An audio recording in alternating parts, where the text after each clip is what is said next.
What's going on? It's the RapNerd, and here with a bit of sad news in case you didn't know. Now you know, but Todd has passed away. I read this news last night on Twitter and was just kind of shocked. And I dug deeper, into reports, and I think one said that he had passed on Wednesday, but the public is just now finding out, being announced yesterday. Don't know how true that is, so just putting that information out there. And like I said, I'm shocked, because for me, Todd is one of those celebrities, actors, artists that had a huge impact on my life and really was it's a real big hit for him to have passed away. There's like a number of celebs that I can put on both hands, not many, that kind of feel that way. I feel that way about, and he's definitely one. And as I was just scrolling X, I kept seeing the horror community and people who aren't even of the horror community talk about how much, Tony meant to them with their interactions with him and all of that. And I figured, you know what, I'll do that too. And I do want to do that for those people that mean a lot to me.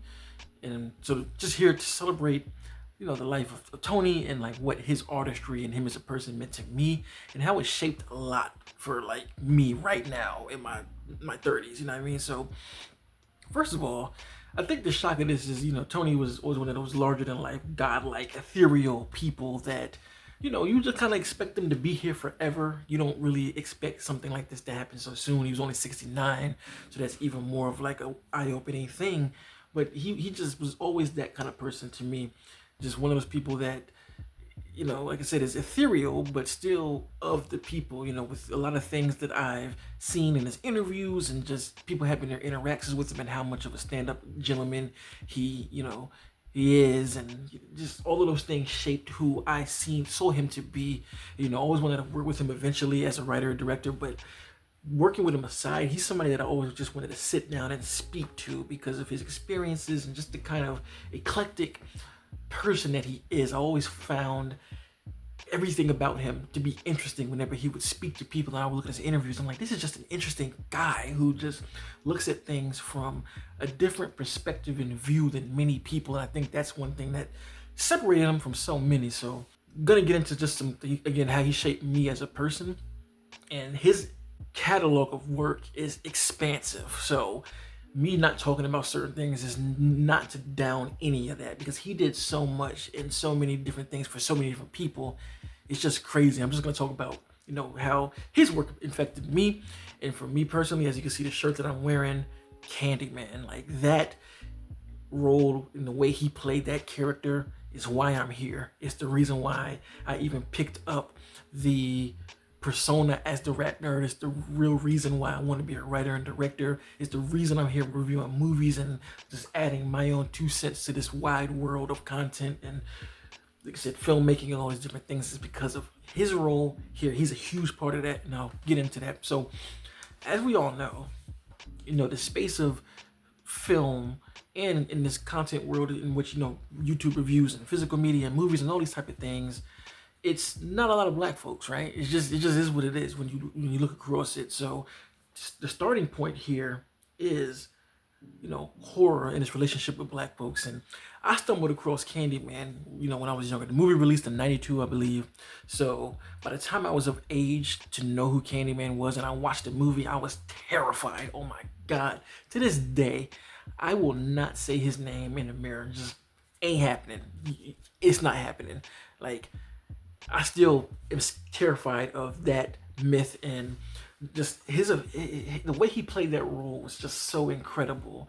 His physical presence being so larger than life, being so mysterious and ominous when he showed up, and then what made it even better and more scary is just, again, the way he speaks is just so eclectic, artistic, thespian-esque, if you will, with the way he's able to wield words at his will with his vocabulary. And then you pair that with this gruff voice that just has like a hum to it because of the level of power in his vocal tone.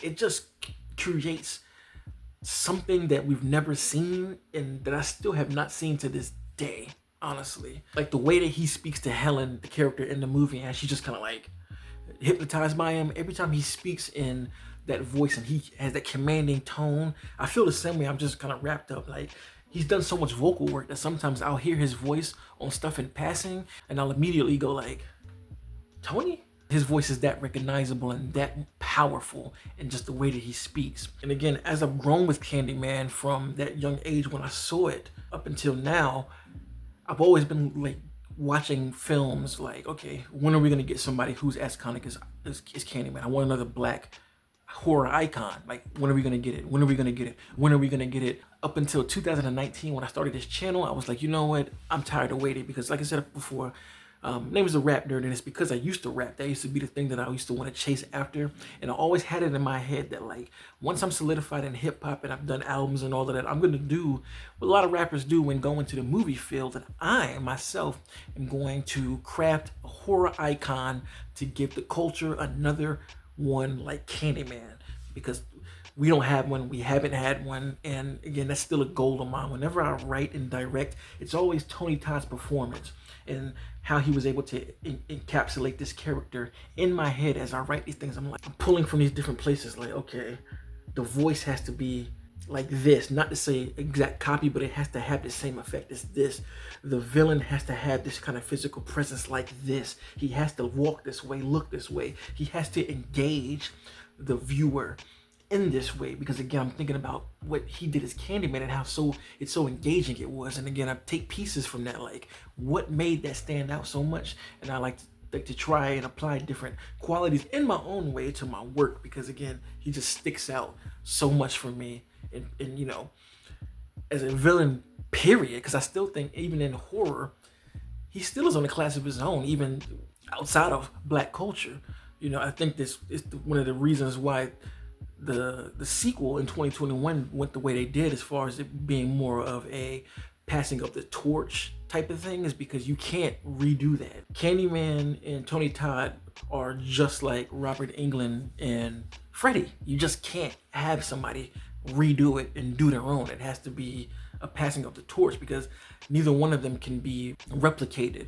And that says a lot coming from what Tony did, you know what I mean? And that always just shaped me growing up and keeping an eye out for different type of characters and movies that could add to what he did with that role, because we don't have it, you know what I mean? And he just did a spectacular job of portraying that character. A little story time to talk about Candyman. I remember having a sleepover at my friend's house. I was in elementary school, and you know, we were staying up late just talking, playing games, and one of these dumbass kids went, "Let's play Candyman." I said, "No, sir, no, I ain't."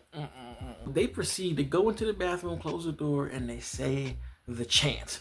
I'm just standing there like, I ain't got nothing to do with this. And I kid you not, about 10 minutes later, we heard some buzzing. Now, you're probably like, you hallucinating.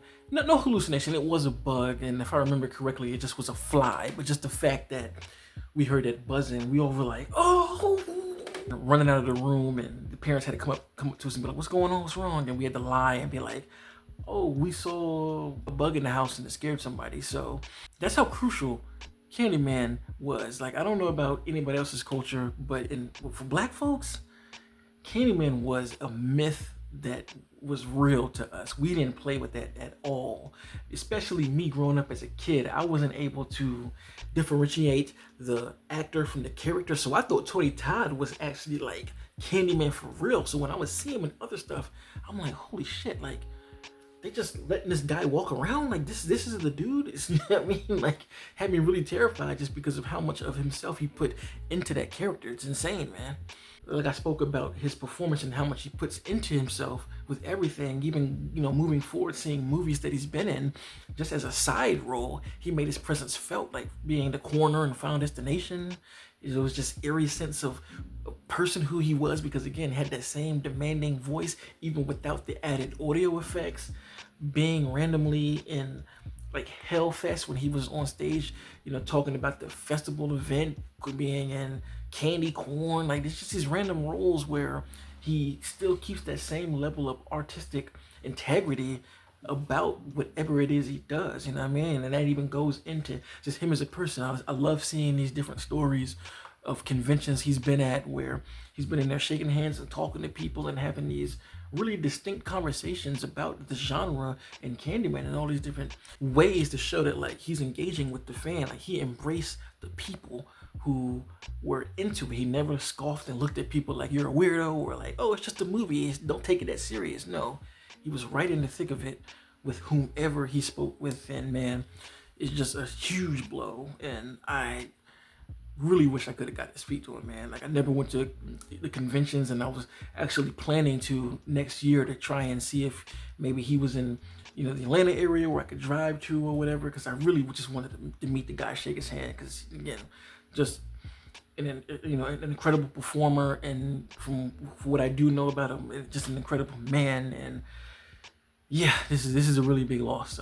So I just wanted to make this video, celebrate him, in hopes maybe somebody from his family saw this video and I could share my experience, not even knowing him, to them, to, you know, kind of raise his spirits, as, you know, because it's huge condolences to his family. And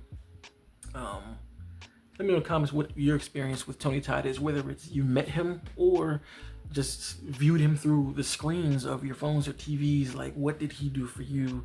And sad day. But I don't know if you've ever seen Friday After Next, but there's a scene when Damon first comes home from jail and Craig is like, what's up, Triple OG? Tony Todd is like the 100 times OG with what he stood for and what he meant to a lot of us, man. So anyway, gonna leave it there. Till next time, peace. RapNerd Productions, no capping, that's word to mommy. Instead of banking on it, now rapping is just a hobby.